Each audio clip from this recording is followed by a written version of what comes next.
Terus itu syarat wajib puasa. Ya. Berarti kita semua sekarang wajib semua ya. Yang kedua syarat sahnya sholat puasa. Jadi puasa itu bisa sah pertama dengan dia pertama Islam. Jadi kalau orang kafir ya, walaupun puasa tiap hari jungkir balik ya kan, tidak akan terima oleh Allah Subhanahu Wa Taala. Ya seperti orang-orang orang Kristen, orang Yahudi kan pada puasa itu. Orang Yahudi itu puasa setiap tanggal 10 Muharram dalam rangka apa? Menghormati Musa. Ya. Kita juga sunnah puasa itu tanggal 10 Muharram. Tapi harus ditambah tanggal 9 atau tanggal 11-nya biar beda dengan orang Yahudi. Orang Hindu juga sama puasa, bahkan puasa lebih hebat dari kita. Gimana puasanya? Mati gede, ya kan? Tidak makan nasi, tidak minum air, ya kan? Bahkan puasa wisol, nyambung. Jadi pas maghrib bukan buka, mereka langsung puasa sampai subuh lagi. Terus juga orang Yahudi puasa juga sama, tapi mereka puasa tidak sahur. Jadi bedanya. Jadi mereka juga tidak sahur, puasa. Tapi puasa mereka tidak dianggap oleh Allah Subhanahu Wa Taala karena tidak punya dasar ya. Jadi kalau pengen sah puasa terus muslim, terus kedua niat. Yang niat ini penting sekali. Pernah kita bahas kemarin, yaitu harus niat bisa ada dua ini cara ya. Bisa satu niat untuk sebulan. Jadi pas kita malam pertama puasa kita niat dalam hati ya. Kalaupun ada yang mungkin dilafalkan itu mungkin sekedar untuk memperingatkan yang anak-anak yang belum bisa niat mungkin diajari gitu. Kita niatkan dalam hati untuk puasa sebulan selama Ramadan. Itu insya Allah sudah cukup. Walaupun kita tidak niat lagi, kita langsung puasa itu sudah cukup. Tapi juga yang mengatakan harus niat tiap malam. Ya, harus niat tiap malam untuk puasa esok hari ini. Ketika kita bangun sahur gitu niat dalam hati untuk puasa.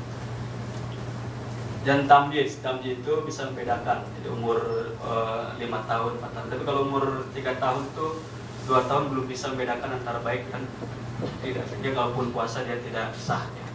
Tapi kalau sudah umuran 7 tahun, 6 tahun walaupun belum balik, dia dianjurkan untuk berpuasa semampunya. Jangan dikasari, jangan bersifat keras. Kalau buka dimarahin jangan. Jadi itu dia mereka belum kuat. Tapi dianjurkan puasa, diajak sahur, diajak buka ya. Kita harus bijaksana mendidik, membimbing anak-anak kita. Karena kita juga mungkin dulu lebih parah, ya kan? Mungkin ada yang saya juga ingat dulu saya masih SD belum puasa. Puasa juga kadang-kadang kan di belakang minum kan gitu. Iya. Yang di sini juga sama seperti ya. Jauh beda lah. Benar.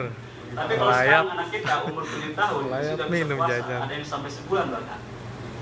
Ya sudah berbeda semuanya lebih modern ya. Terus berakal yang gila tidak harus puasa ya. Di wanita haid juga ya, dan nifas tidak wajib berpuasa. Terus rukun puasa dengan sekalian bisa lihat sini. Niat ya, niat penting tadi sudah imsak ya, menahan dari segala hal yang membatalkan. Nanti kita bahas lebih dalam ini di masalah dengan fatwa puasa nanti. Terus selanjutnya yang disunahkan dalam puasa itu takhirus sahur. Kita dianjurkan sahur dan bagusnya sunahnya diakhirkan. Ininya jaraknya itu antara adzan dengan sahur itu kata Rasulullah atau kata sahabat ini Anas ya. Itu 50 ayat. Jadi 50 ayat mungkin perkirakan 15 menit atau 20 menitan ya. Itu idealnya sahur, bagusnya sunahnya mengikuti Rasulullah. Sahur itu pas menjelang adzan sekitar 15 menit atau 20 menit. Jadi jangan jam 3 malam, jam 2 malam sudah sahur gitu. Terus tidur lagi. Akhirnya jam 7 sudah lapar, akhirnya banyak yang ngeliwat lagi gitu. Adanya dan apa? Adan awal apa adan tadi gitu kan ada. Adanya kalau adan pertama itu bukan subuh. Kalau yang subuh yang biasa adan ya, adan 2 seperti di Madinah ada adan 2 kali. Ya di sini juga kan adan. Iya, itu yang pertama bukan adan. bukan adzan untuk subuh ya. Bapak itu tampil sholat tampil untuk melaksanakan sahur. Biar bangun. Ya, untuk bangunkan juga, siap-siap. Tapi yang diambil adalah adzan untuk subuh, itu fajar shadiq yang kedua ya.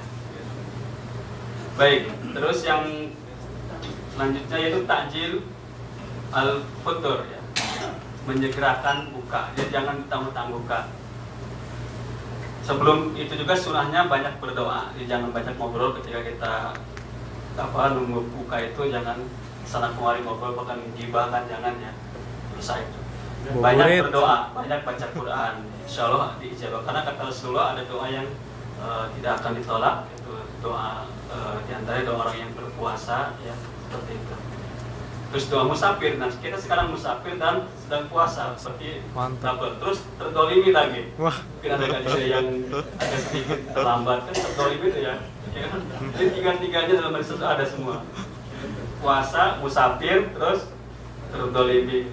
Minal madlumin, jadi kita masuk orang yang terdolimi ya. Oleh majikan makan dibiarin aja, kita tidak dikasih sedikit pun. Itu juga bagian dari dolim, tidak manusiawi kan gitu. Asal jangan ngabuburit mina-mina Pak Ustadz ya. Udah kebanyakan begitu. Iya. Jadi soal doa kita didengar oleh Allah Subhanahu Wa Taala gitu kan, dengan khusyuk. Seharusnya biar kedengaran majunya itu orang korupsi. Baik, selanjutnya mayubtilu wa ma layubtilu syam. Jadi hal-hal yang bisa membatalkan puasa dan yang tidak membatalkan. Kita bahas yang membatalkan. Pertama sudah jelas makan minum itu ya, atau yang mirip-mirip makan minum apalah. Merokok itu juga membatalkan, karena ada orang yang beristihad bahwa rokok tidak membatalkan puasa. Kenapa? Karena bukan Asap. tidak termasuk makan, tidak termasuk minum, apa gitu. Jadi ada seperti itu. Sama juga, ya katanya harus cepat berbuka. Ya jam 12 buka. Enggak Pak. Ya. Kalau di Papua udah buka ukurannya. Terus al-jima itu ya, baik itu apa disengaja atau disengaja, pokoknya kalau di siang hari itu batal puasanya. Inzalul mani amdan, dikeluarnya mani secara sengaja, bukan karena mimpi di siang hari, tapi sengaja ya, itu juga membatalkan puasa. Al-qoi juga muntah, ya maaf, itu muntah dengan sengaja juga. Jadi kalau yang nggak mau muntah dimuntah-muntahin, kan udah buka, udah dosa ya. Puasanya batal. Tapi kalau tidak sengaja, ya seperti di mobil muntah, itu tidak membatalkan. Terus makan juga enggak ya? Enggak sengaja gitu Pak. Ya kalau makan tidak sengaja, sampai sepiring pun, sebakul pun juga kalau nggak sengaja. Gitu, bagaimana itu? Iya nggak apa-apa.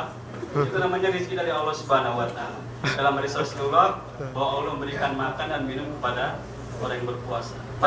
Tapi dengan syarat pas ketika ingat bahwa dia puasa, itu yang sudah mau ditelan pun juga harus dikeluarkan lagi. Dia jangan ditanggung gitu kan.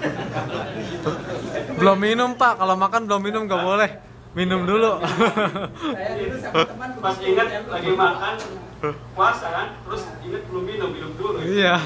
Gitu kan, terus makan gitu kan. Udah kenyang. Dibatal puasanya kalau diteruskan, walaupun sedikit.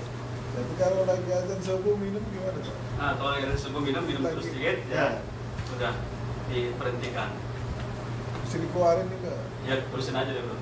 Karena kan kalau adan itu kemungkinan banyak. Jadi ada orang yang adan, kalau biasanya adan itu dia sebelum subuh 5 menit gitu kan, itu boleh masih makan. Tapi kalau muadzinnya itu dipastikan dan biasanya adanya pas waktunya, berarti subuh jam 5, dia adan jam 5. Bahkan lebih sedikit, jam 5 2 menit biasanya dia adan. Nah, itu tidak boleh minum sedikit pun atau makan. Tapi kalau biasanya muadzinnya subuh itu jam 5, dia adan jam 4:45 gitu kan, berarti dia masih boleh makan dan minum sampai dipastikan subuh itu datang. Gimana kalau bangunnya kesiangan, pas azan berkumandang baru terbangun gitu? Adan gitu. Pas azan berkumandang